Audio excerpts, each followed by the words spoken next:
Kalau kita lihat di pemilu 2019, praktek politik uang ini kan sangat masif, bahkan mencapai sekitar 19-33%. Nah, artinya lebih dari sepertiga pemilih ini terpapar praktek politik uang, atau dengan kata lain 1 dari 3 pemilih ini juga terlibat atau terpapar praktek politik uang.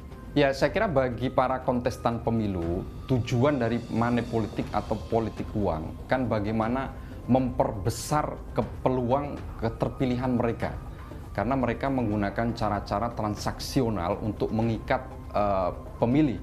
Nah, bagi demokrasi ya saya kira ini akan berpotensi menjadikan demokrasi menjadi tidak sehat, karena salah satu indikator dari bekerjanya demokrasi adalah terselenggaranya pemilu yang jujur, adil, dan fair, dan bersih dari praktek politik uang. Untuk melawan praktik politik uang dalam serangan fajar, Komisi Pemberantas Korupsi mengkampanyekan Hajar Serangan Fajar. Dalam kampanye tersebut, KPK mengajak masyarakat untuk menolak, menghindari, dan menjaga diri dari segala bentuk godaan praktik uang pada saat pemilu.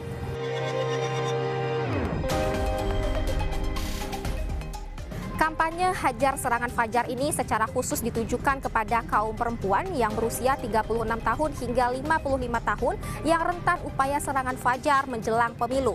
Lalu juga kepada Gen Z dan kaum milenial yang berusia 17 tahun hingga 35 tahun. Data tersebut berdasarkan hasil studi Lembaga Pemantau Pemilu DIP Indonesia pada tahun 2021.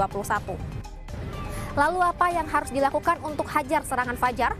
Yang pertama adalah tolak dan terus hindari segala bentuk pemberian yang mengarah pada serangan fajar. Lalu yang kedua adalah untuk melaporkan setiap kejadian serangan fajar ke pihak Bawaslu atau Panwaslu setempat, atau juga bisa melalui online lewat situs ataupun website Jaga Pemilu. Yang ketiga tentunya adalah untuk terus menyuarakan ataupun mengkampanyekan hajar serangan fajar. Bisa dengan berbagai cara, salah satunya adalah melalui media sosial. Kampanye Hajar Serangan Fajar menjadi upaya KPK untuk mencegah adanya politik uang saat pemilu.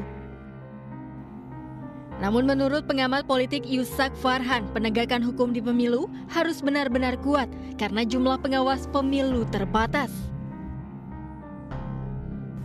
Ya, kita apresiasi sikap KPK kan, tapi kan saya kira itu bukan komitmen yang hanya di atas kertas saja, karena akan melibatkan misalnya Bawaslu, kemudian Sentra Gakumdu.